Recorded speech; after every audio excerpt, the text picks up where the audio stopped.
Inilarawan ngayon bilang bagong pag-asa ng Philippine Eagle Foundation ang matagumpay na pagkakapisa ng ika-32 sisiw ng Philippine Eagle na pinangalan ng Bayani. Ayon sa foundation, 3 buwan na ngayon ang Batang Agila na sumisimbolo sa panibagong tagumpay sa patuloy na pagsisikap na mailigtas ang pambansang ibon ng Pilipinas na kasalukuyang nasa kritikal na panganib ng pagkalipol. Ang pangalang Bayani na nangangahulugang hero ay pinili ng adapter na Procon Grambach bilang simbolo ng katapangan, katatagan at pag-asa para sa kinabukasan ng species.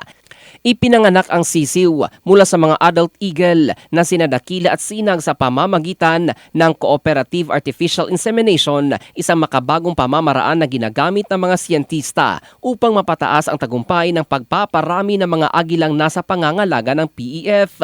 Napisa si Bayani sa National Bird Breeding Sanctuary kung saan patuloy na binabantayan ng mga eksperto ang kalusugan at paglaki nito upang matiyak na magiging malakas at malusog habang ito'y lumalaki. Nabatid na tinatayang mas mababa sa 400 pares ng Philippine Eagle ang natitira sa kagubatan ng bansa dahil sa patuloy na pagkakakalbo ng kagubatan, iligal na panghuhuli at pagkawala ng natural habitat. Dahil mabagal magparami ang Philippine Eagle, karaniwang isang sisiw lamang kada 2 taon, kaya't itinuturing ng mga conservationists na malaking tagumpay ang bawat matagumpay na pagpapapisa sa ilalim ng conservation breeding programs.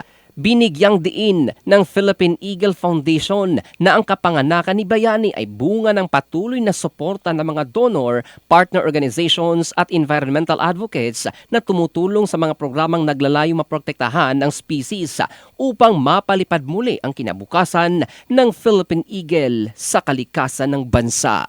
In the heart of changing lives, ito si Jofel Candado ng Brigada News Philippines, the Music and News Authority.